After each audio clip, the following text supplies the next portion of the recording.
വിശുദ്ധ ഭൂമിയായ ഖുദ്സിന്റെ മോചനത്തിന് വേണ്ടിയും ഗസയുടെ സമാധാനത്തിന് വേണ്ടിയുമുള്ള നമ്മുടെ പ്രാർത്ഥനകൾ തുടരുന്നതിനിടയിലാണ് സയനിസ്റ്റ് ഭീകരതയ്ക്ക് പുതിയ മാനങ്ങൾ കൈവന്നിരിക്കുന്നത്.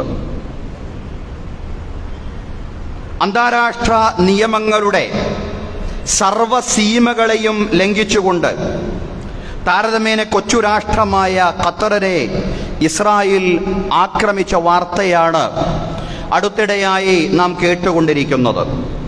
സയനിസത്തിന്റെ ഭീകരതയുടെ കാഠിന്യമാണ് ഇത്തരം ആക്രമണങ്ങളെല്ലാം നമ്മോട് വിളിച്ചു പറയുന്നത്. ജൂദായിസത്തിന്റെ വംശീയ ബോധത്തിൽ നിന്ന് തന്നെയാണ് ഇത്തരം ആക്രമണങ്ങളും സംഭവങ്ങളും ഉണ്ടാവുന്നത്. അതാണ് വിശുദ്ധ ഖുർആൻ വ്യക്തമാക്കുന്നതും ഞാൻ പ്രാരംഭത്തിൽ ഓതിവെച്ചതുമായ വചനം. അള്ളാഹു പറയാൻ, ലതജിദന്ന അശദ്ദന്നാസി അദാവതൻ ലില്ലദീന ആമനുൽ യഹൂദ വല്ലദീന അശ്റകൂ. ലതജിദന്ന, നിശ്ചയം നിങ്ങൾക്ക് കാണാൻ സാധിക്കുന്നതാണ്, അശദ്ദന്നാസി അദാവതൻ ലില്ലദീന ആമനുൽ യഹൂദ്, ജനങ്ങളിൽ നിന്ന് നിങ്ങളോട് ഏറ്റവും അധികം ശത്രുതയുള്ളവരായി നിങ്ങൾക്ക് കാണാൻ കഴിയും.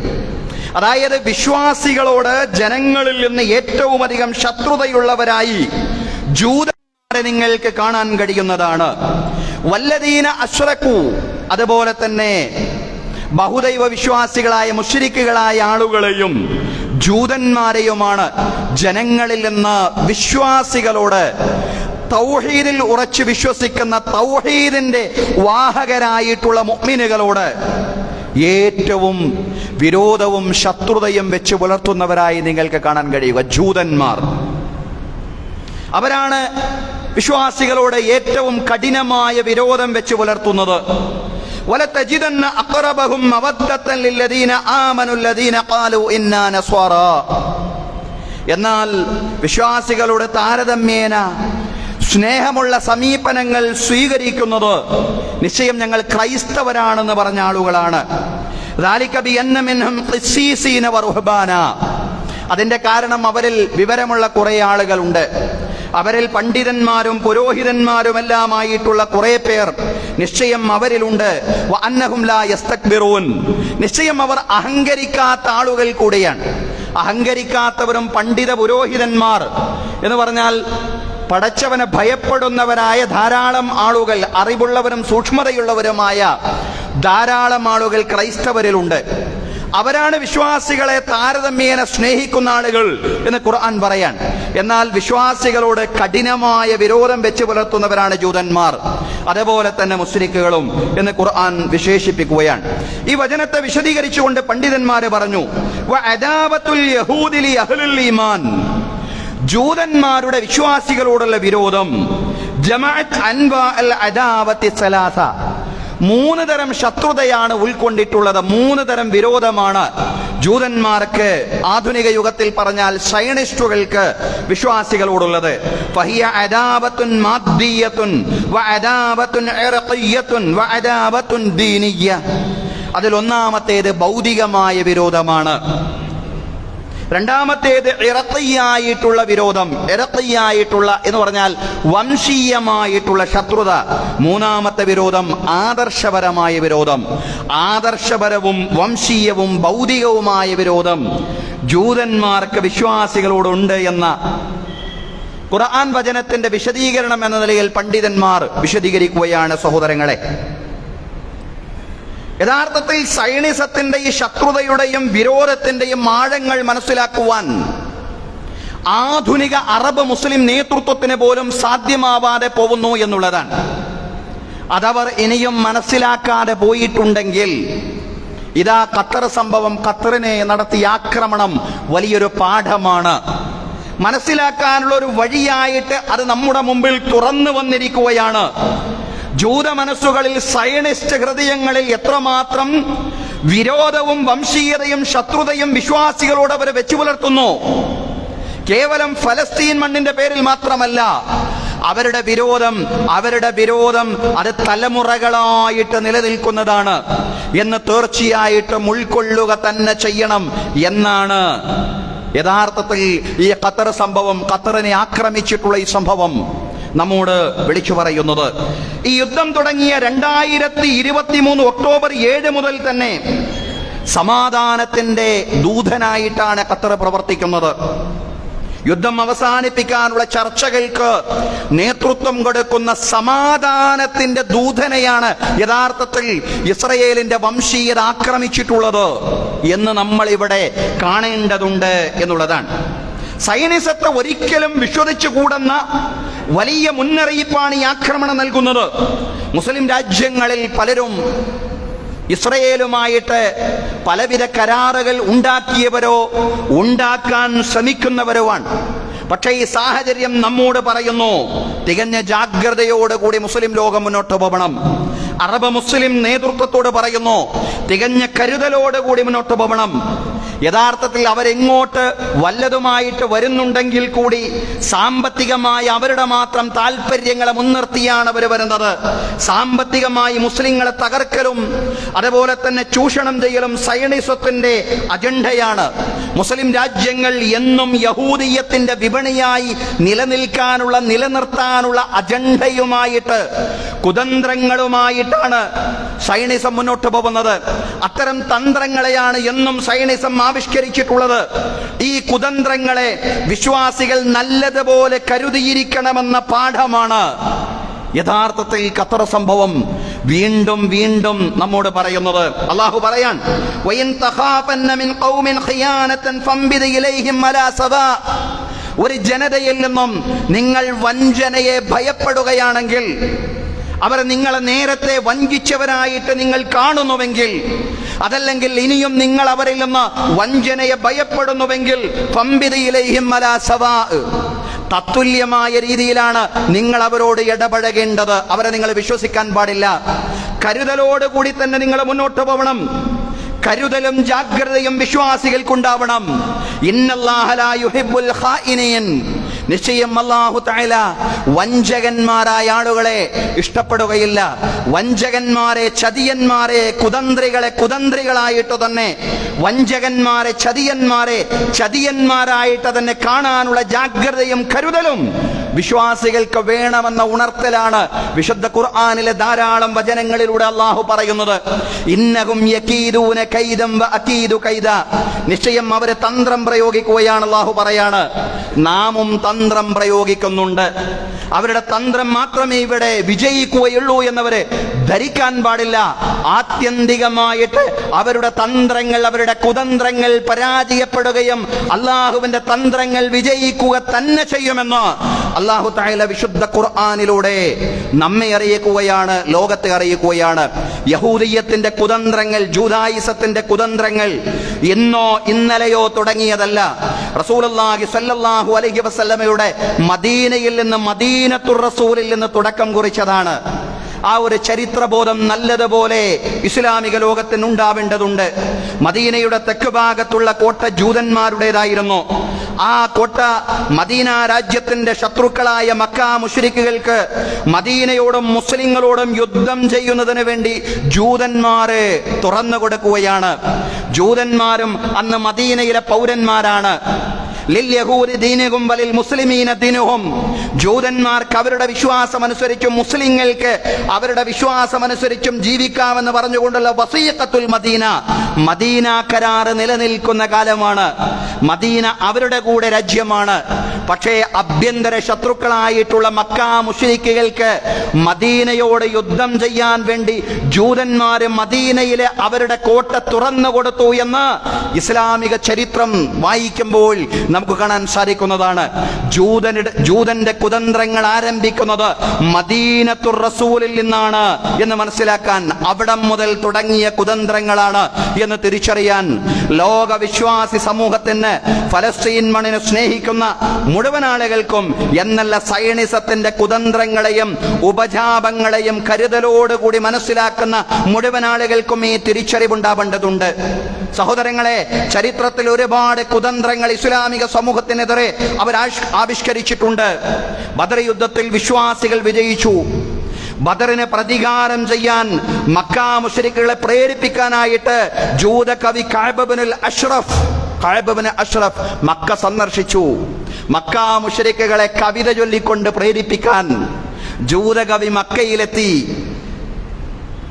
മദീനയിലെ വിശ്വാസികൾ, അതല്ലെങ്കിൽ മുസ്ലിങ്ങൾ ബദറിൽ വിജയിച്ചപ്പോൾ യഥാർത്ഥത്തിൽ അത് മദീനയുടെ വിജയമാണ്. അതിൽ ജൂതന്മാര് വസീഖത്തുൽ മദീനയുടെ കൂടി ഭാഗമായിട്ടുള്ള ജൂതന്മാര്, മദീന രാജ്യത്തിന്റെ ഭാഗമായിട്ടുള്ള ജൂതന്മാര് അതിൽ സന്തോഷിക്കേണ്ടുന്നവരായിരുന്നു.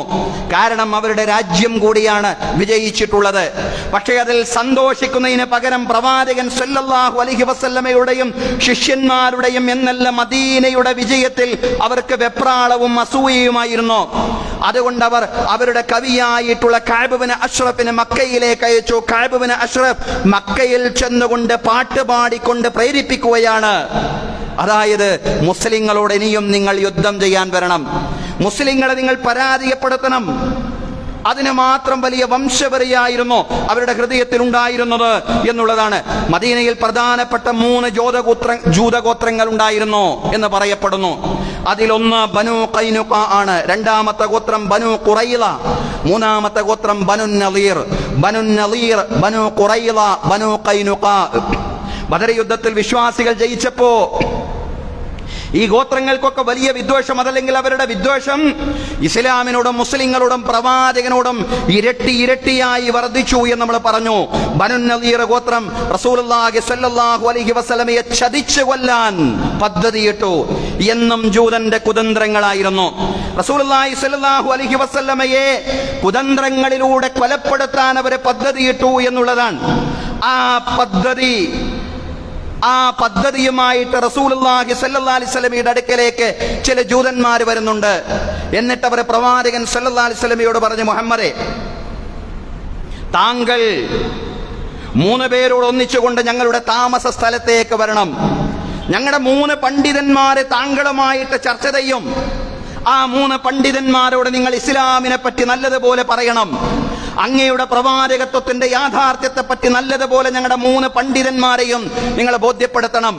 ആ 3 പണ്ഡിതന്മാരും വിശ്വസിച്ചു കഴിഞ്ഞാൽ പിന്നെ നിങ്ങൾക്കൊരാശങ്കയും വേണ്ട, ഞങ്ങളെല്ലാവരും അങ്ങയിൽ വിശ്വസിക്കും. അതിന് നിങ്ങൾ വരണം. അങ്ങനെ റസൂലുള്ളാഹി സ്വല്ലല്ലാഹു അലൈഹി വസല്ലം പുറപ്പെട്ടു എന്നാണ്. ജൂത പണ്ഡിതന്മാരുമായിട്ട് ചർച്ച ചെയ്യാൻ അള്ളാഹുവിന്റെ പ്രവാചകൻ പുറപ്പെട്ടു. പക്ഷേ അള്ളാഹുവിന്റെ അനുഗ്രഹത്താൽ നളീർ ഗോത്രത്തിൽ തന്നെ പെട്ട ഒരു സ്ത്രീ ഉടൻ ഒരാളെ വിട്ട് ഇസ്ലാം സ്വീകരിച്ച തന്റെ സഹോദരന്റെ അടുത്തേക്ക് ഒരു വിവരം അറിയിച്ചു. എന്ന് പറഞ്ഞാൽ ആ 3 പണ്ഡിതന്മാരും അവരുടെ കുപ്പായത്തിന്റെ അടിയിൽ കടാര വെച്ചുകൊണ്ടാണ് നിൽപ്പുള്ളത്. പ്രവാചകൻ സല്ലല്ലാഹു അലൈഹി വസല്ലമയെ കൊലപ്പെടുത്താൻ തയ്യാറായിട്ട് നിൽക്കുകയാണവർ. പ്രവാചകനോട് സംവദിക്കാനല്ല, ആശയപരമായിട്ട് റസൂലുള്ളാഹി സ്വല്ലല്ലാഹു അലൈഹി വസല്ലമയോട് സംസാരിക്കാനല്ല വിളിച്ചത്, മറിച്ച് പ്രവാചകൻ സ്വല്ലല്ലാഹു അലൈഹി വസല്ലമയെ വധിക്കാനായിരുന്നു. ആയിടെ ബനു നളീർ ഗോത്രത്തിൽപ്പെട്ട ഒരാൾ ഇസ്ലാം സ്വീകരിച്ചിട്ടുണ്ടായിരുന്നു. അയാളുടെ സഹോദരി ഒരു സന്ദേശം അയച്ചു. അയാൾക്ക് മുഹമ്മദിനെ കൊല്ലാൻ വേണ്ടിയാണ്, പ്രവാചകൻ സ്വല്ലല്ലാഹു അലൈഹി വസല്ലമയെ കൊല്ലാൻ വേണ്ടിയാണ് അവർ പദ്ധതിയിട്ടിട്ടുള്ളത്. അതുകൊണ്ട് പിന്മാറണം. റസൂലുള്ളാഹി സ്വല്ലല്ലാഹു അലൈഹി വസല്ലമയ്ക്ക് യാത്രാമധ്യേ ഈ വിവരം ലഭിക്കുകയും പ്രവാചകൻ സല്ലല്ലാഹു അലൈഹി വസല്ലം യാത്ര അവസാനിപ്പിച്ചുകൊണ്ട് തിരിച്ചു പോരുകയും ചെയ്തു എന്നുള്ളതാണ് സഹോദരങ്ങളെ. പ്രവാചകൻ സല്ലല്ലാഹു അലൈഹി വസല്ലം വഴിമധ്യേ തിരിച്ചു പോന്നു. എന്നിട്ട് അതിരാവിലെ ഇസ്ലാമിന്റെ പോരാളികളുമായിട്ട് ബനു നളീറിന്റെ താമസ സ്ഥലത്തെത്തി. ബനു നളീർ ഗോത്രക്കാരെ താമസിക്കുന്ന ഇടത്തെത്തി. ഒരു ദിവസം മുഴുവൻ അവർ ഉപരോധിച്ചു. തുടർന്ന് ഒരു യുദ്ധവുമില്ലാതെ തന്നെ റസൂലുള്ളാഹി സ്വല്ലല്ലാഹു അലൈഹി വസല്ലമയ്ക്ക് അവർ കീഴടങ്ങി. ഒരാളും വധിക്കപ്പെട്ടില്ല, ഒരിറ്റ് ചോരയും ചിന്തിയില്ല എന്നർത്ഥം. പിന്നീട് ബനു ഖുറൈള ഗോത്രത്തോടുള്ള പോരാട്ടം, ഖൈബർ പോരാട്ടമെല്ലാം നടക്കുന്നുണ്ട്. ആ പോരാട്ടം യുദ്ധത്തിന്റെ ഭാഗമായിട്ട് തന്നെയാണ് സംഭവിച്ചത്. ഖൈബർ യാ യഹൂദ് ജയ്ഷ് മുഹമ്മദ് സൗഫ യഊദ്. ഇതെന്നും ഫലസ്തീനികളുടെ ഒരു മുദ്രാവാക്യമാണ്. ഖൈബർ എന്ന് കേട്ടാൽ അവർക്ക് ഭയമാണ്, ഖൈബർ എന്ന് കേട്ടാൽ അവർക്ക് വെപ്രാളമാണ്. അതിന് മാത്രം ജൂത ചരിത്രത്തിൽ അവർക്ക് പരിക്കുകൾ ഉണ്ടായ പോരാട്ടമായിരുന്നു ഖൈബർ യാ യഹൂദ്. യഹൂദികളെ ഖൈബർ ഓർക്കുക, ഖൈബർ കേൾക്കുക. ജയ്ഷ് മുഹമ്മദ് സൗഫ യഊദ്. മുഹമ്മദിന്റെ സൈന്യമിതാ വരാൻ പോകുന്നു, മടങ്ങി വരാൻ പോകുന്നു. യഹൂദികളെ, സയനിസ്റ്റുകളെ വെപ്രാളപ്പെടുത്തുന്ന പാട്ടാണ്. സഹോദരങ്ങളെ, ഏതായാലും ജൂതതന്ത്രങ്ങളുടെ, ജൂതകുതന്ത്രങ്ങളുടെ, ജൂതന്മാരുടെ ചതിയുടെ ചരിത്രമാണ് ചരിത്രത്തിൽ ഉടനീളമുള്ളതെങ്കിൽ സയനിസ്റ്റ് പ്രസ്ഥാനം രൂപം കൊണ്ടതിന് ശേഷവും അവരുടെ ചതി അവർ തുടരുകയായിരുന്നു എന്നുള്ളതാണ്. 948 ഇസ്രയേൽ രാഷ്ട്രം രൂപം കൊണ്ടതും ഒരു ചതിയുടെ ഭാഗമായിട്ട് തന്നെയായിരുന്നു എന്ന് നമുക്കെല്ലാം അറിയാവുന്നതാണ്. കാരണം യഥാർത്ഥത്തിൽ അവർ ആരെയാണ് ചതിച്ചിട്ടുള്ളത്? അറബ് ലോകത്തെയാണ് അവർ ചതിച്ചിട്ടുള്ളത്, മുസ്ലിം ലോകത്തെയാണ് അവർ ചതിച്ചിട്ടുള്ളത്. മുസ്ലിങ്ങൾ എന്ന് പറഞ്ഞാൽ അവരെ അരക്ഷിതരായ ഘട്ടങ്ങളിലെല്ലാം അവരെ സഹായിച്ചവരും അവർക്ക് സുരക്ഷാ മാർഗങ്ങൾ തുറന്നു കൊടുത്തവരുമായിരുന്നു. ചരിത്രം പരിശോധിച്ചാൽ അത് മനസ്സിലാക്കാൻ സാധിക്കുന്നതാണ്. ഉസ്മാനിയ ഖിലാഫത്ത് എപ്രകാരമായിരുന്നു ജൂത സമൂഹത്തെ സംരക്ഷിച്ചത് എന്ന് ലോകത്തിന്റെ നാനാ മുഖമൂലകളിലും നിന്നും, ലോകത്തിന്റെ നാനാ ഭാഗങ്ങളിൽ നിന്നും മാട്ടിയോടിക്കപ്പെട്ട ജൂതന്മാർക്ക് അഭയം നൽകിയ ചരിത്രമായിരുന്നു ഉസ്മാനിയ ഖിലാഫത്തിന്റെ ചരിത്രം എന്ന് പറയുന്നത്. 19-ാം നൂറ്റാണ്ട് വരെ മിക്ക യൂറോപ്യൻ രാജ്യങ്ങളിലും ജൂതന്മാർക്ക് ജീവിക്കാൻ പറ്റാത്ത സാഹചര്യം ഉണ്ടായിരുന്നു. തങ്ങളുടെ മതം അനുഷ്ഠിക്കാനുള്ള സ്വാതന്ത്ര്യം അവർക്കുണ്ടായിരുന്നില്ല. 1492 സ്പെയിനിൽ നിന്ന് ക്രൈസ്തവരുടെ പീഡനം കാരണമായി ഒളിച്ചോടിയ യഹൂദന്മാർക്ക് ഉസ്മാനിയ ഖിലാഫത്തിന്റെ വിവിധ പ്രദേശങ്ങളിൽ അഭയം ലഭിച്ചു. ഉസ്മാനിയ ഖിലാഫത്ത് അഭയം നൽകി. സ്പെയിനിൽ നിന്ന് ക്രൈസ്തവരുടെ പീഡനം കാരണം ഒളിച്ചോടിയ ജൂതന്മാർക്ക് അഭയം നൽകിയ മുസ്ലിങ്ങളായിരുന്നു. ഇസ്ലാമിക ഖിലാഫത്തായിരുന്നു, ഉസ്മാനിയ ഖിലാഫത്തായിരുന്നു എന്ന് കാണാൻ സാധിക്കുന്നതാണ്. 1660 പോളണ്ടിലെയും ഉക്രൈനിലെയും ജൂത കൂട്ടക്കൊലയിൽ നിന്ന് രക്ഷപ്പെട്ടു വന്നവരും ഉസ്മാനിയ ഖിലാഫത്തിലാണ് അഭയം തേടിയത്. അരക്ഷിതരായ സമൂഹങ്ങൾക്ക് ജാതിയും മതവും നോക്കാതെ അഭയം നൽകുക എന്ന അങ്ങേയറ്റം മാനവികമായ പ്രവൃത്തിയാകാം ഉസ്മാനിയ ഖിലാഫത്ത് നിർവഹിച്ചത്. അപ്പോഴും ഫലസ്തീൻ മണ്ണ് ജൂതന്മാർക്ക് തീരെഴുതി കൊടുക്കാനൊന്നും ഉസ്മാനി ഭരണാധികാരികൾ, സുൽത്താൻമാരെ തയ്യാറായിട്ടില്ല എന്നതും ശ്രദ്ധേയമാണ്. അത്യാവശ്യം വലിയ സാമ്പത്തിക പ്രതിസന്ധി തന്നെ ഉണ്ടായ ഒരു ഘട്ടമുണ്ടായി ഉസ്മാനിയ ഖിലാഫത്തിന്. അന്നത്തെ തുർക്കി ഭരണാധികാരിയായിരുന്ന സുൽത്താൻ അബ്ദുൽ ഹമീദിന്റെ അടുക്കലേക്ക് ബ്രിട്ടീഷ് ചാരന്മാർ വരുന്നുണ്ട്. എന്ന് പറഞ്ഞാൽ ഫലസ്തീൻ മണ്ണിൽ ഇസ്രയേൽ രാഷ്ട്രം രൂപകൽപ്പന ചെയ്യാൻ വേണ്ടിയുള്ള പദ്ധതിയുമായി, അതിനുവേണ്ടി സൗകര്യം ചെയ്തു കൊടുക്കണം എന്ന ആശയവുമായിട്ട്, ആഗ്രഹവുമായിട്ടാണ് സുൽത്താൻ അബ്ദുൽ ഹമീദിന്റെ അടുക്കലേക്ക് ബ്രിട്ടീഷ് ചാരന്മാർ വരുന്നത്. ജൂതന്മാരുടെ ശല്യം, എല്ലാവർക്കുമുള്ള ശല്യം ഒഴിവാക്കിക്കൊണ്ട് അവരെ എല്ലാവരെയും മുസ്ലിങ്ങളുടെ ഭൂമിയിൽ ഫലസ്തീൻ മണ്ണിൽ കുടിയിരുത്തുക എന്ന ബ്രിട്ടന്റെ കുടില തന്ത്രങ്ങളുമായിട്ട് ഈ ഉസ്മാനിയ ഖിലാഫത്ത്, അതല്ലെങ്കിൽ തുർക്കി ഭരണാധികാരികൾ പ്രതിസന്ധിയിലായ ഘട്ടത്തിൽ അവരുടെ അടുക്കലേക്ക്, സുൽത്താൻ അബ്ദുൽ ഹമീദിന്റെ അടുക്കലേക്ക് വരികയാണ്. ഇഷ്ടം പോലെ കാശ് നിങ്ങൾക്ക് തരാം, ഈ പ്രതിസന്ധി നിങ്ങൾക്ക് പരിഹരിക്കാൻ ആവശ്യമായ സാമ്പത്തികമായ പിന്തുണയും സഹായവും എത്രയും നിങ്ങൾക്ക് നൽകാൻ ഞങ്ങൾ തയ്യാറാണ്. പക്ഷേ ഫലസ്തീൻ മണ്ണിൽ നിങ്ങൾക്ക് ഇസ്രയേൽ എന്ന് പറയുന്ന രാഷ്ട്രമൊരുക്കുവാനുള്ള സന്നദ്ധതയുണ്ടോ? അതിനുവേണ്ടിയുള്ള സജ്ജീകരണങ്ങൾ നിങ്ങൾ ഒരുക്കി തരണം. അതിന് നിങ്ങൾ തടസ്സം നിൽക്കാൻ പാടില്ല. സുൽത്താൻ അബ്ദുൽ ഹമീദ് അവിടെ ആർജവത്തോടുകൂടി ചില വാക്കുകൾ പറഞ്ഞു. ഉസ്മാനിയ ഖിലാഫത്തിന്റെ, അതല്ലെങ്കിൽ മുസ്ലിം ലോകത്തിന്റെ പ്രതിസന്ധി അല്ലാഹു തആല പരിഹരിച്ചോളും. പക്ഷേ ഫലസ്തീൻ മണ്ണെന്ന് പറയുന്നത് എന്റേതല്ല, അത് അറബികളുടേതുമല്ല, അത് ഇസ്ലാമിൻ്റെതാണ്. അത് മുസ്ലിങ്ങളുടെ ആദ്യ ഖിബലയായിരുന്നു യഥാർത്ഥത്തിൽ ഖുദ്സിന്റെ മണ്ണെന്ന് പറയുന്നത്. അത് നിങ്ങൾക്ക് പണത്തിന് ബദലായി നൽകാൻ ഞാൻ തയ്യാറല്ല. നിങ്ങൾ എത്ര തന്നെ കാശി എനിക്ക് വാരിക്കോരി ചൊരിഞ്ഞു തന്നാലും ഫലസ്തീൻ മണ്ണ് ഒരാൾക്കും ഞാൻ തീരെഴുതി തരികയില്ല. ഫലസ്തീനിൽ നിന്ന് 1 ഇഞ്ച് മണ്ണ് പോലും ഒരാൾക്കും ഞാൻ തീരെഴുതി തരുന്ന പ്രശ്നമില്ല എന്ന ആർജവമുള്ള വാക്കുകൾ സുൽത്താൻ അബ്ദുൽ ഹമീദ് എന്ന് പറയുന്ന ഉസ്മാനിയ ഖിലാഫത്തിന്റെ, അതല്ലെങ്കിൽ തുർക്കി ഭരണാധികാരി അന്ന് പറഞ്ഞ ഒരു കാലമുണ്ടായിരുന്നു. പക്ഷേ അപ്പോൾ നമ്മൾ ഓർക്കണം, ഉസ്മാനിയ ഖിലാഫത്തിന്റെ വിവിധ പ്രദേശങ്ങളിൽ പല ഘട്ടങ്ങളിലുമായിട്ട് ജൂതന്മാർക്ക് സംരക്ഷണം നൽകിയിട്ടുണ്ട്. അത് മാനവികമായ മനുഷ്യത്വത്തിന്റെ പേരിലുള്ള സംരക്ഷണമായിരുന്നു. അറബ് ലോകമായിരുന്നു അവരെ ഏറ്റവും കൂടുതൽ സംരക്ഷിച്ചിട്ടുള്ളത് എങ്കിൽ ആ അറബ് ലോകത്തിന്റെ തന്നെ ഭൂമി കവർന്നെടുക്കുകയായിരുന്നു. അങ്ങനെയാണ് ബ്രിട്ടന്റെ ബാൽഫർ പ്രഖ്യാപനത്തിന് ശേഷം 948 ജൂതരാഷ്ട്രം ഇസ്രയേൽ എന്ന് പറയുന്ന ഈ രാഷ്ട്രം അറബ് മണ്ണിൽ സ്ഥാപിതമാവുന്നത്. യഥാർത്ഥത്തിൽ മുസ്ലിങ്ങളോടായിരുന്നു അവർ ഏറ്റവും അധികം കടപ്പാടും സ്നേഹവും പ്രകടിപ്പിക്കേണ്ടിയിരുന്നത്. പക്ഷേ പാല് കൊടുത്ത കയ്യിന് തന്നെ പാമ്പ് കൊത്തി എന്ന് പറയാറുള്ളത് പോലെയുള്ള കൊടും ചതിയായിരുന്നു ജൂതന്മാരും, അതല്ലെങ്കിൽ ബ്രിട്ടന്റെ നേതൃത്വത്തിൽ 948 നടന്നത് എന്ന് നമുക്ക് കാണാൻ സാധിക്കുന്നതാണ്. ബാൽഫർ പ്രഖ്യാപനത്തിന് ശേഷമുള്ള ഇസ്രയേൽ രാഷ്ട്രമെന്ന് പറയുന്നത് കൊടും വഞ്ചനയിലൂടെ രൂപം കൊണ്ടതായിരുന്നു. മുസ്ലിങ്ങളുടെ പുണ്യഭൂമിയിൽ നിന്ന് ഇന്നവരെ കൊന്നൊടുക്കുന്ന വർത്തമാനമാണ് നമ്മൾ കേട്ടുകൊണ്ടിരിക്കുന്നത് എന്നും നമ്മൾ അറിയണം.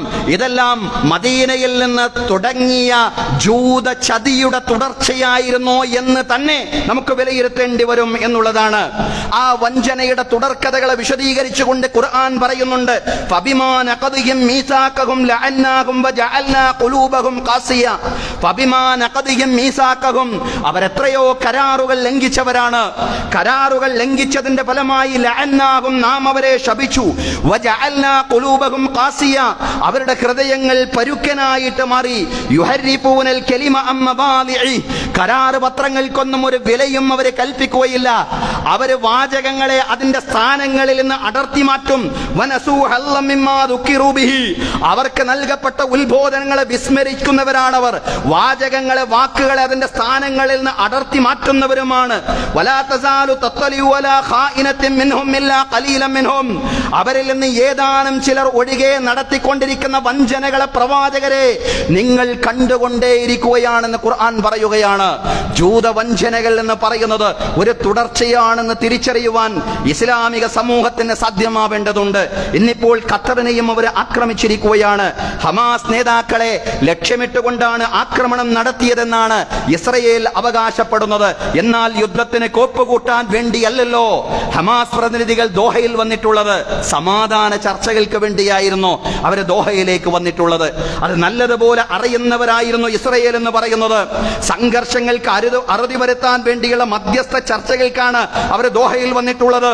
തുടക്കം മുതൽ സംഘർഷങ്ങൾക്ക് അറുതി വരുത്താനും ഹമാസിനെ അനുനയിപ്പിക്കാനുമുള്ള ശ്രമങ്ങളാണ് ഖത്തർ നടത്തിക്കൊണ്ടിരുന്നത്.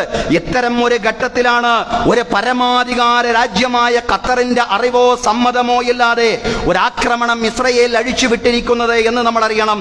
വിശ്വാസി സമൂഹത്തെ സംബന്ധിച്ചിടത്തോളം, ഫലസ്തീൻ മണ്ണിനെ സ്നേഹിക്കുന്ന ആളുകളെ സംബന്ധിച്ചിടത്തോളം ഇതൊരു പ്രതിസന്ധി മാത്രമല്ല.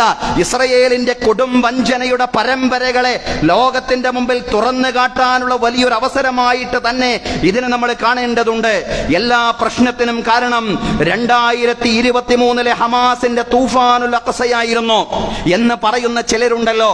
ഹമാസ് ചുണ്ടങ്ങ് കൊടുത്ത് വഴുതനങ്ങ് വാങ്ങുകയായിരുന്നു എന്ന് ആവർത്തിച്ചു കൊണ്ടിരിക്കുന്ന ചില ആളുകളുണ്ടല്ലോ.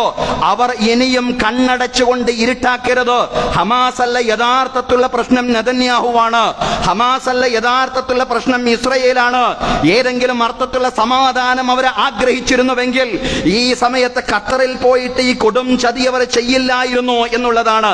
42 ഇസ്രയേലികൾക്ക് പകരമായി ആയിരക്കണക്കിന് ഫലസ്തീൻ തടവുകാരെ ഇസ്രയേൽ മോചിപ്പിക്കും എന്ന പ്രതീക്ഷയായിരുന്നു ലോകത്തുയർന്നിരുന്നത്.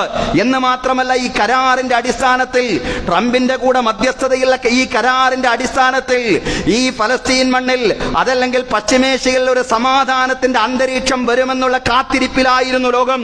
ഗസയുടെ സൈനിക സാന്നിധ്യം അവസാനിപ്പിക്കുക എന്നത് ഹമാസിന്റെയും ഒരു ആവശ്യമായിരുന്നു.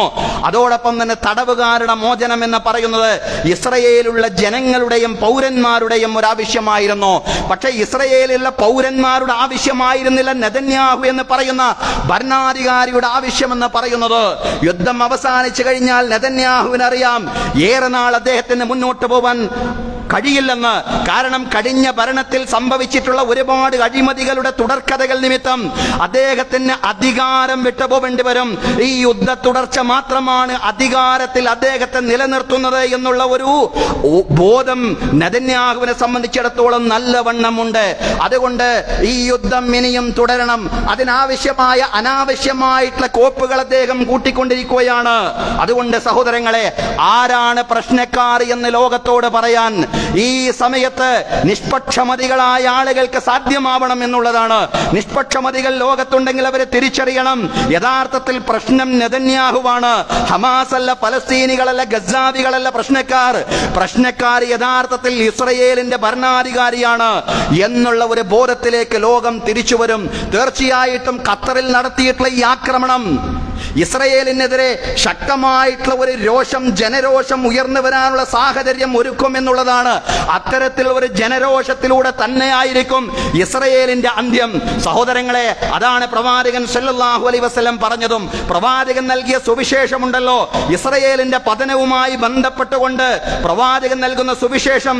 പ്രവാചകൻ സല്ലല്ലാഹു അലൈഹി വസല്ലം പറഞ്ഞു, ലാ തഖൂമു സഅതു ഹത്താ യുഖാതിലൽ മുസ്ലിമൂനൽ യഹൂദ്. മുസ്ലിങ്ങൾ ജൂതന്മാരെ പരാജയപ്പെടുത്തുന്നത് വരെ അന്ത്യദിനം സംഭവിക്കുകയില്ല. ജൂതന്മാർ അവരുടെ ഭൗതികമായ, ശാസ്ത്രീയമായ, സാങ്കേതികമായ മികവുകൾ കൊണ്ട് ഇന്ന് എത്ര തന്നെ മുന്നേറുന്നുവെങ്കിലും സൈനിസം പരാജയപ്പെടുന്ന ഒരു കാലം വരാനിരിക്കുന്നുണ്ടെന്ന് അന്ത്യപ്രവാചകൻ മുന്നറിയിപ്പ് നൽകിയിട്ടുണ്ടെങ്കിൽ തീർച്ചയായിട്ടും ആ മുന്നറിയിപ്പ് ചരിത്രത്തിൽ അന്ത്യദിനത്തിന്റെ മുമ്പ് സാക്ഷാത്കരിക്കപ്പെടുക തന്നെ ചെയ്യും. ആ മുന്നറിയിപ്പാണ് സഹോദരങ്ങളെ ഈ പറഞ്ഞത്. ലാ തഖൂമു സഅതു ഹത്താ യുഖാതിലൽ മുസ്ലിമൂനൽ യഹൂദ്. മുസ്ലിങ്ങൾ ജൂതന്മാരെ പരാജയപ്പെടുത്തുന്നത് വരെ അന്ത്യദിനം സംഭവിക്കുകയില്ല. ഫയഖ്തബിഉൽ യഹൂദിയ്യു വറാഅൽ ഹജറി വശജർ. അങ്ങനെ ജൂതന്മാർ നിൽക്കക്കള്ളിയില്ലാതെ മരത്തിന്റെയും കല്ലിന്റെയും പിന്നിൽ അഭയം പ്രാപിക്കും. അപ്പോൾ മരവും കല്ലും പറയും, ഫയഖൂലുൽ ഹജറു വശജർ. മരവും കല്ലും പറയും, ഹാദാ യഹൂദിയുൻ ഖൽഫി. ഇതാ ഒരു സയനിസ്റ്റ് എന്റെ പിന്നിൽ അടയിരിക്കുന്നു. തആൽ ഫഖതുൽഹു. വന്നുകൊണ്ട് അവനെ നീ പരാജയപ്പെടുത്ത് എന്ന് പറയുന്ന ഒരു കാലം വരും. കല്ലും മരവും പോലും സംസാരിക്കുമെന്ന് പറഞ്ഞാൽ പ്രകൃതിയും ഈ പ്രപഞ്ചത്തിലെ മുഴുവൻ സാഹചര്യങ്ങളും ഇസ്ലാമിന് അനുകൂലമായി, സൈനിസത്തിന് പ്രതികൂലമായി മാറുന്ന ഒരു സാഹചര്യം വരാനുണ്ട് എന്നാണ് സഹോദരങ്ങളെ ആ പ്രവാചകൻ സല്ലല്ലാഹു അലൈഹി വസല്ലമയുടെ വചനത്തിൽ നിന്ന് നമ്മൾ മനസ്സിലാക്കേണ്ടത്. അതുകൊണ്ട് ആത്മവിശ്വാസത്തോടുകൂടി മുന്നോട്ട് പോവാൻ ഇസ്ലാമിക സമൂഹത്തിന് സാധ്യമാവണം എന്നുള്ളതാണ്. ആത്മവിശ്വാസത്തോടൊപ്പം ജാഗ്രതയും കരുതലും വിശ്വാസികൾക്ക് വേണം. ഗ്രേറ്റർ ഇസ്രയേൽ എന്നതാണ് സയനിസ്റ്റുകളുടെ ശരിയായിട്ടുള്ള അജണ്ട എന്ന് പറയുന്നത്. മിനൽ ഫുറാത്തി ഇലൻ നീൽ, യൂഫ്രട്ടീസ് മുതൽ നൈൽ നദി വരെ ഞങ്ങളുടെ ഭൂമിയായി മാറുമെന്ന പ്രത്യാശയോട് കൂടിയാണ് ഇവർ പ്രവർത്തിച്ചു കൊണ്ടിരിക്കുന്നത്. ഈജിപ്തിലെ നൈൽ നദി മുതൽ യൂഫ്രട്ടീസ് നദിയുടെ തീരങ്ങൾ വരെ നീണ്ടു കിടക്കുന്നതാവണം ഇസ്രയേൽ എന്ന വ്യാമോഹമാണ് ദ ഗ്രേറ്റർ ഇസ്രയേൽ എന്ന് പറയുന്ന സയനിസ്റ്റ് പദ്ധതി എന്ന് പറയുന്നത്. ഞങ്ങളുടെ മേൽ അടിച്ചേൽപ്പിക്കപ്പെടുന്ന ഈ അതിർത്തികൾ ഞങ്ങൾ തകർക്കുമെന്ന് സയനിസ്റ്റ് നേതാവായിരുന്ന ഡേവിഡ് ബെൻഗുറിയോൺ പറഞ്ഞു വെച്ചിട്ടുണ്ട്. ഇത് പ്രകാരമാണ് അവരുടെ പ്രവർത്തനമെന്ന് പറയുന്നത്. ഇത് പ്രകാരം Lebanon, Jordan, Syria, Iraq, Saudi Arabia തുടങ്ങിയ രാജ്യങ്ങളുടെ പല ഭാഗങ്ങളും അതുപോലെ തന്നെ സീനായ് പ്രദേശങ്ങളുമെല്ലാം അവര് സ്വപ്നം കാണുന്നുണ്ട് എന്നുള്ളതാണ്.